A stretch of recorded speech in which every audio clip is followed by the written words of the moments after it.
Hey guys, how you doing? This is going to be another In Control movie review, this time on Big Hero 6. First of all, a lot of great comments. You guys are helping me improve these videos. I do appreciate it, so we're going to keep it to roughly 4 to 5 minutes, but also we're going to talk a bit about the plot so you guys can get an idea about the movie in case you didn't know about it. Big Hero 6 is an animated movie. It's brought to you by the people that did Wreck-It Ralph and Frozen. Its animation is gorgeous. It's absolutely incredible. My wife Anna was geeking out about the new technology they used in lighting. It's cutting edge in that way. The amount of processing they did for just how incredibly well animated this movie is again revolutionary and cutting edge. It was incredible, and for me as kind of more of a layman, I did appreciate it. It's a gorgeous movie in that way.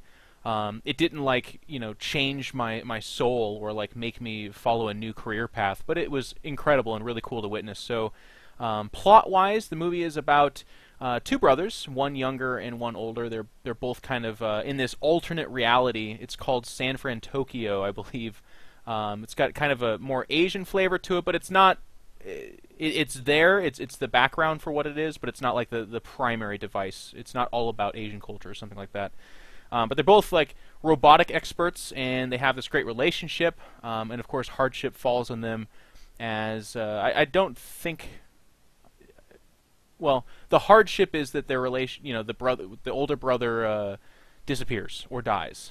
You'll have to find out what happens there. And the younger brother has kind of an identity crisis because the two of them are so close. He kind of guided him, but eventually he befriends kind of the last relic of his elder brother. His big project was this health conscientious hero. Well, ends up being kind of a hero. The big fluffy white robot. I think it's actually called BMO or Bevmo, something like that. Sure what it's called, but you guys have seen him in all the advertisements, and then hilarity ensues as they move on in this heartfelt engagement with friends and family and discovering who they are as they go forward. I'll have a little bit of a rant about that in the end, but that's the plot. As far as so that's plot and animation.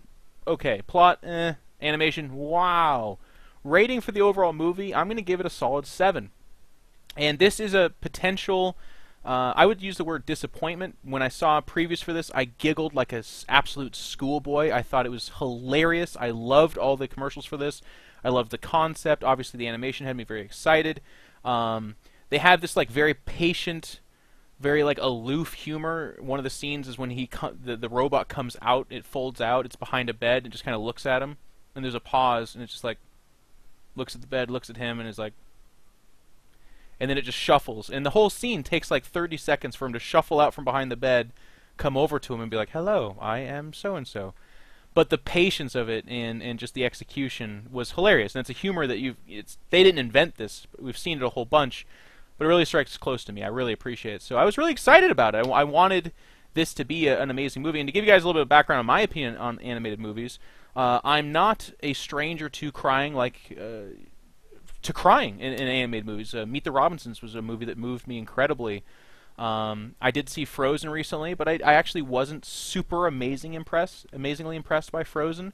I felt that the music was okay, the animation was gorgeous and awesome, the story was super predictable and generic, and that their big thing was oh wow, it's so empowering for girls because she didn't need a prince in the end, but she kind of did. And it was kind of about how one guy's a jerk and the other guy is the underdog who ends up being the one that gets the girl. It actually kind of deceivingly was still all about the things that it was supposed to not be about. Anyways, that's Frozen. The point is, I am capable of liking an animation movie and thinking it's amazing, although it's not my first choice. That being said, like I said, I was super excited for this movie. Why am I giving it a 7? The animation, the humor, it's great. The humor, although, is not quite as consistent as I thought it was going to be. The robot humor, every single scene it's in is amazing and awesome. But as the movie progresses, its role as the humorous sidekick remains constant, but becomes almost outshined by the other storylines that kind of come in.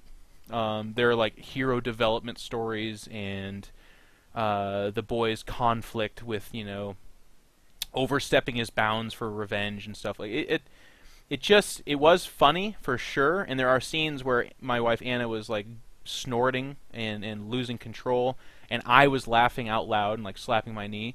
So it definitely qualifies as a very funny movie, but it wasn't as funny as I was hoping. So that sounds kind of almost privileged, but it's true.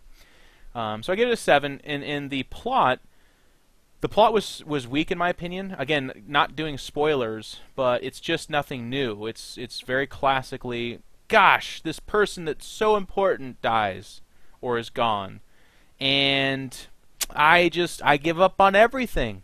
But wait, there's this thing that cheers me up. What are we going to do with that? We're going to solve all our problems? All right, let's do it. And then in the middle of the movie, at the darkest hour, it's like, well, maybe I want to solve all the problems too harsh, and I don't love enough.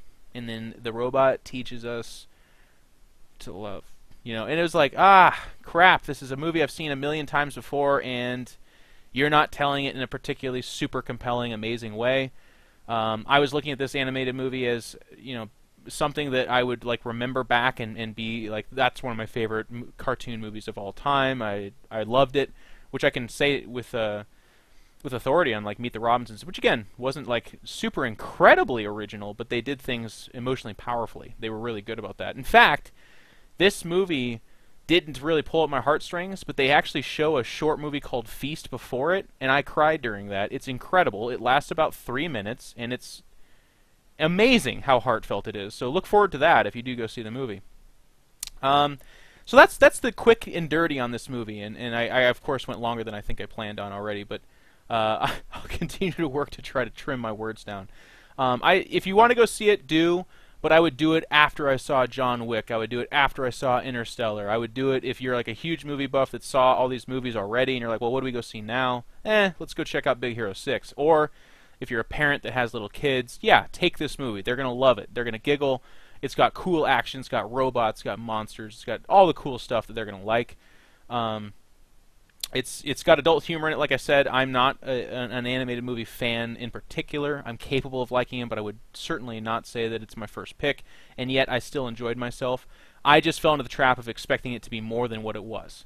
So temper your expectations. Go as long as you've seen these other movies, and you should have a great time. Honestly, you'll always have a great time as long as you're not expecting too much from it. And hopefully, this video helps you with that. So that's the spoiler-free words. We're going to do a pause in case Anna doesn't want to make it 2 videos, and then I'm going to talk a little bit spoiler words. Pause, we're going to do spoilers, pause, spoilers coming up, spoilers are coming up.